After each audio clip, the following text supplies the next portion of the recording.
Estamos de regreso, gracias por continuar con nosotros. Avanzamos con más información. Sudáfrica critica las prohibiciones impuestas por los países ante la detección de la nueva variante Omicron del coronavirus.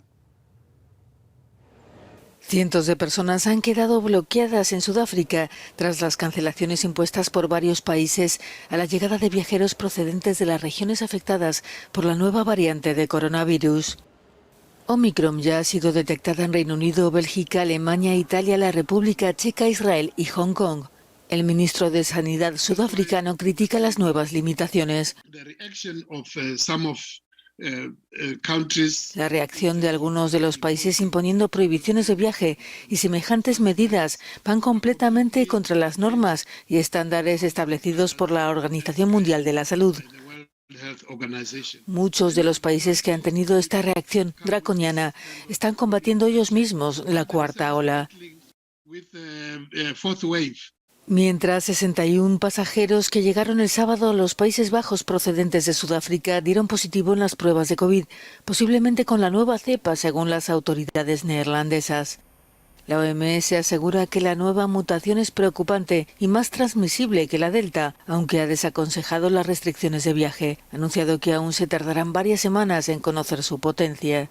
Su aparición también afecta al comercio y mercados financieros mundiales. La conferencia ministerial de la Organización Mundial del Comercio, que se iba a celebrar en Ginebra la próxima semana, ha sido cancelada a última hora. Para abordar este tema le damos la bienvenida a nuestro colaborador Carlos Ramírez Powell. Carlos, ¿qué tal? Muy buenos días. Adelante, te escuchamos, por favor. Muy buenos días, Cecilia, audiencia de Señal Global 44. Mira, antes que nada hay que recordar que aquí el viernes de 11:45 a 12 estábamos confrontando la primera ola de información en torno a lo que ahora se llama la Omicron. En ese momento se llamaba la B11529 y se esperaba que iba a ser bautizada por la Organización Mundial de la Salud como la variante Nu. Y tenemos un clip del viernes para ilustrarlo.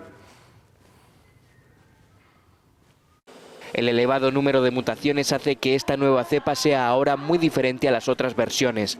Puede cambiar su capacidad de transmisión o la efectividad de los tratamientos, diagnósticos e inyecciones actuales que hay contra el coronavirus. La variante detectada en Sudáfrica se identifica actualmente como B11529. Bien, a partir de ese momento nosotros empezamos a generar capturas de pantalla y a meter a memoria las ligas que llevaban a la distinta información, puesto que sabíamos que ante el tsunami informativo que se venía, teníamos que tener buen resguardo de toda la información que se iba generando. Efectivamente, a las 11:57, cuando nosotros estábamos generando la nota, fue cuando fue bautizada como la variante Omicron.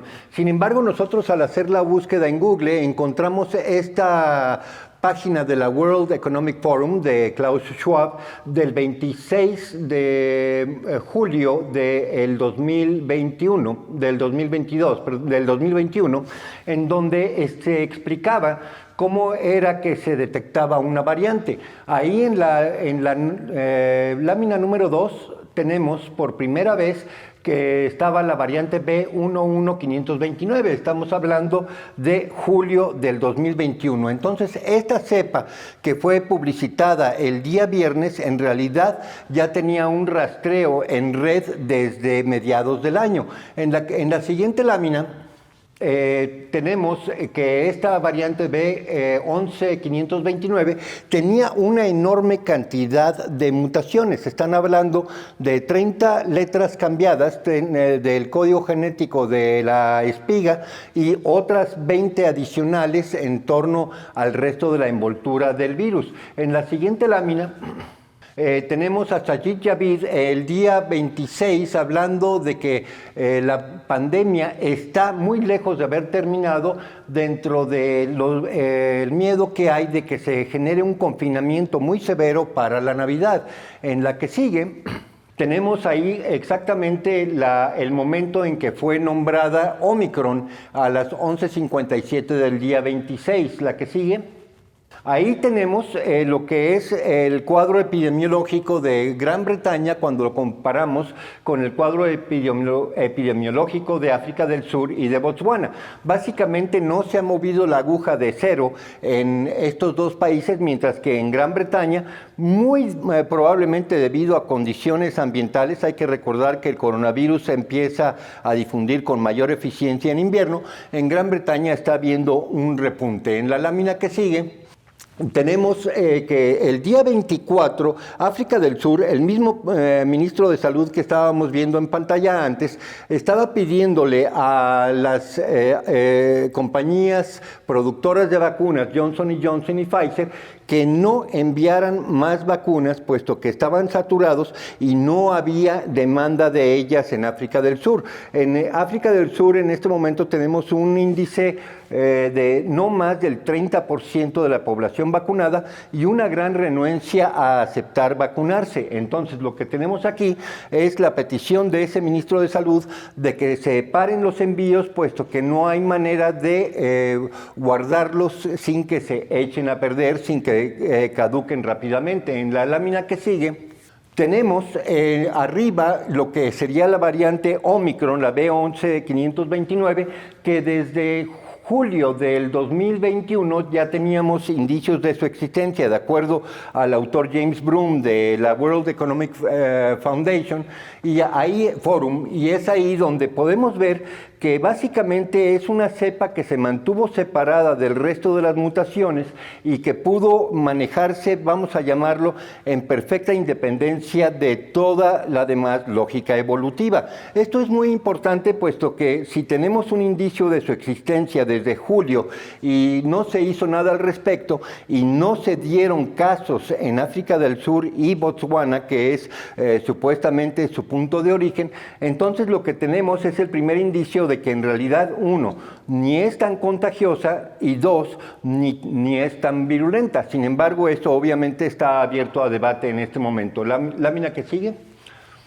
Ya no hay. Muy bien. Entonces, básicamente lo que llegamos a concluir con todo esto, Cecilia, es de que efectivamente tenemos lo que se podría llamar un movimiento coordinado de todos los medios de información para generar una ola informativa en torno al Omicron, pero que hay que recordar que en este momento todavía se está poniendo en disputa, sobre todo por los médicos sudafricanos, que están asegurando que dicha cepa ni es más contagiosa ni es más virulenta que las cepas anteriores. Sin embargo, los efectos son sociales muy importantes en Europa, puesto que hay que recordar que hay un movimiento de resistencia a los confinamientos en toda Europa. El 1 de diciembre en Austria hay un llamado a paro nacional.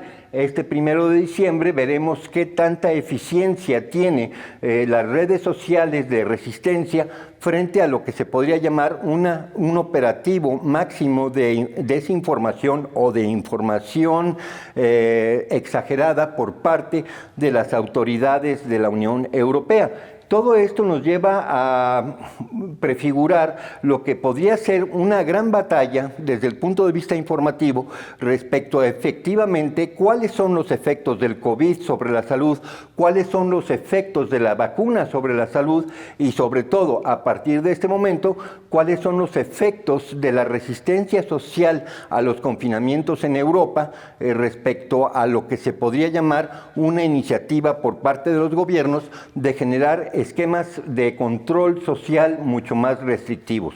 Así es, justo en medio de todas estas manifestaciones que comentas, Carlos, y desde el viernes que ya escuchábamos y que la Organización Mundial de la Salud le ponía este nombre de Omicron a esta variante del coronavirus, pues salieron presidentes y primeros ministros de diversos países para pedir reforzar la vacunación y que, pues bueno, que no parara, al contrario, muchos ya están pidiendo dosis adicionales. Sin embargo, queremos preguntarte, nos hablabas de que ya se tenía conocimiento de esta variante del coronavirus desde julio.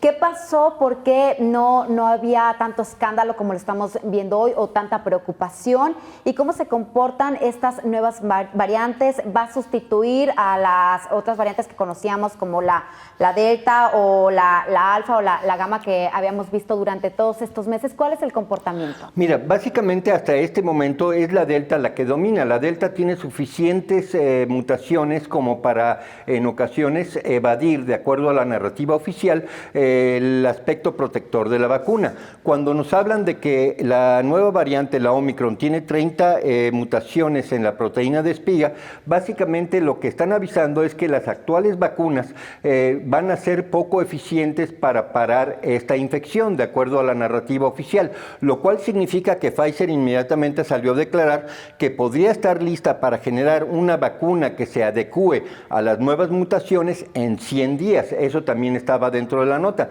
Básicamente también hay aquí una rebatinga por el control de la narrativa, puesto que para Pfizer es muy importante y sería muy benéfico que efectivamente la comunidad científica dijera que la nueva variante, la Omicron, no es susceptible de ser detenida por los anticuerpos generados por las vacunas anteriores. Esto pues básicamente generaría un negocio en donde si ya tenemos 7,000 millones de personas alrededor del mundo vacunadas, pues básicamente a partir de que se estableciera que la Omicron puede evadir los anticuerpos generados por las anteriores vacunas, entonces Pfizer se apresta junto con Moderna y AstraZeneca a generar un nuevo ciclo de vacunación de 7,000 millones de dosis dobles más sus refuerzos, lo cual básicamente duplicaría sus expectativas de utilidades para el año 2022 respecto al 2021. En otras palabras, la Omicron es en realidad una bendición para las compañías farmacéuticas, puesto que garantiza un nuevo ciclo de vacunación con nuevas vacunas que, de acuerdo a la narrativa oficial, puedan combatir esta nueva variante. Pues qué interesante todo lo que nos comentas, Carlos. Queda pendiente de responder si las personas que ya se enfermaron con alguna otra variante también son inmunes a esta nueva variante Omicron. Muchas gracias.